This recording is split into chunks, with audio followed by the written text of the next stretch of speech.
Hi everyone, আশা কৰো আপোনালোক সকলো ভালে আছে। আজি এটা ৰেচিপি ভিডিও আপোনালোকৰ বাবে লৈ আহিছো। ভিডিওটো ষ্টাৰ্ট কৰাৰ আগতে পুনৰবাৰ আপোনালোকক কওঁ আগৰ ভিডিওবিলাকত কোৱাৰ নিচিনাকৈ আপোনালোকে যদি মোৰ ভিডিও চাই আছে তেনেহলে like, share, comment and subscribe কৰাৰ লগতে প্লিজ বেল আইকনটো দবাই দিব, তেতিয়া মোৰ আহিবলগীয়া ভিডিওৰ নটিফিকেশনসমূহ আপোনালোকে সোনকালে পাই থাকিব। তেনেহলে এতিয়া ৰেচিপিটো বনাবলৈ ষ্টাৰ্ট কৰোঁ।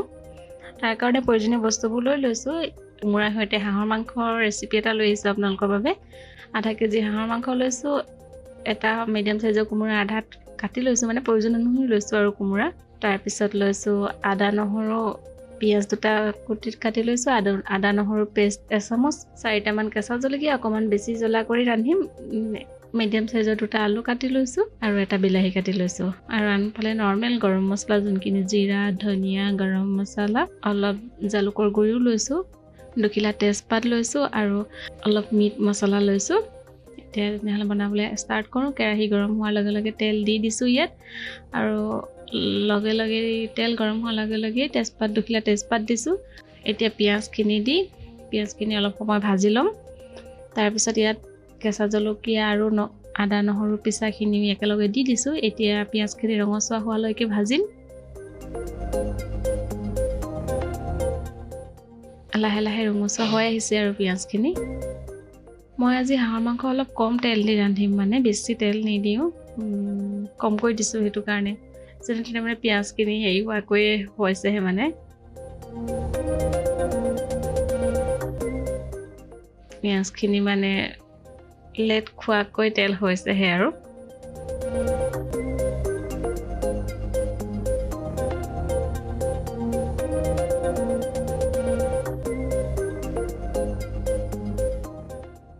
পিঁয়াজখিনি অলপ ৰঙচুৱা হোৱাৰ পাছতে এতিয়া বিলাহীটো ইয়াতে দি দিছো।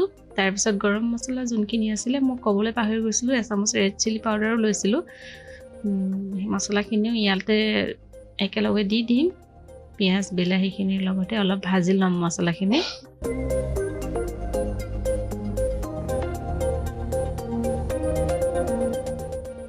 ইয়াতে নিমখ আৰু হালধিও মই প্ৰয়োজন অনুসৰি একেবাৰেই দি দিম।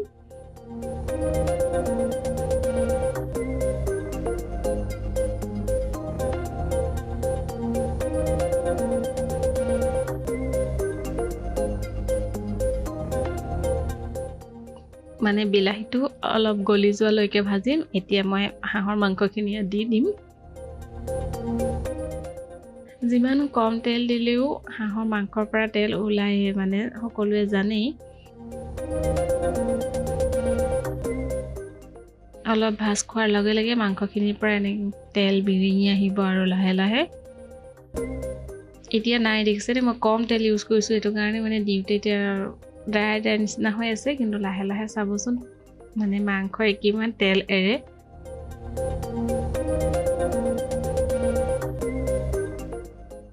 দেখিছে লাহে লাহে তেলখিনি ওলাই আহিছে আৰু মাংসৰ পৰা। মই মাংসখিনি হাই ফ্লেমতে ভাজিছো।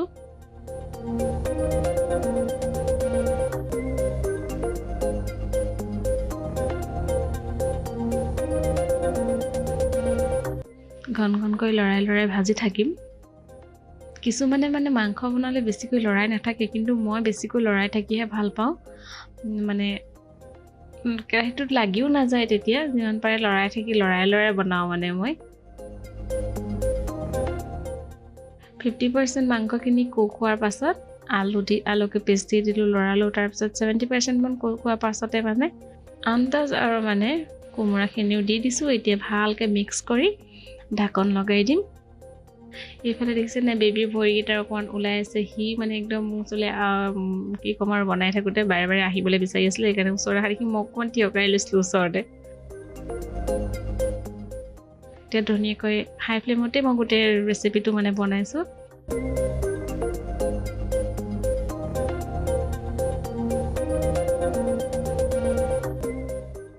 আনফালে মই ছাইডত গৰম পানীও কৰি ৰাখিছোঁ, তাতে লগে লগে দি দিব পাৰোঁ। কোমোৰাখিনি অলপ সিজা নিচিনা যেতিয়া হয়, মানে তেতিয়া মানে সেইটো সময়তে মই ইয়াত পানী দি দিছোঁ।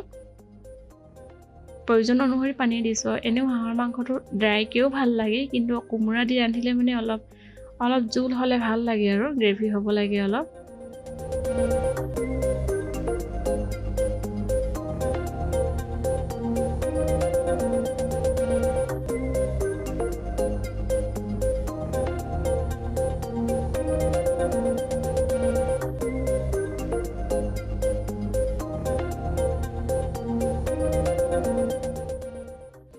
মাংস প্ৰায় সিজিয়ে আহিছে কোমৰাখিনি ভালকৈ সিজিয়ে গৈছে পানী দি ঢাকন দিয়াৰ পাছত 10 মিনিট মান উতল আহিবলৈ দিলো আৰু তাৰ পিছত হৈ গ'ল এয়া আমাৰ কোমৰাৰ সৈতে ৰন্ধা হাঁহৰ মাংস ৰেডি এতিয়া ভাতৰ লগত খাব লাগে আৰু আশা কৰোঁ আপোনালোকে মোৰ ৰেচিপি ভিডিঅ'টো চাই ভাল পালে আৰু যদি ভাল পালে তেনেহ'লে আকৌ এবাৰ কৈছোঁ প্লিজ মোৰ চেনেলটো ছাবস্ক্ৰাইব কৰি দিব লগতে কাষতে থকা বেল আইকনটো টিপি দিব তেতিয়া মোৰ আহিবলগীয়া ভিডিঅ'ৰ নটিফিকেশ্যনসমূহ আপোনালোকে সোনকালে পাই থাকিব তেনেহ'লে আজিলৈ আহোঁ আৰু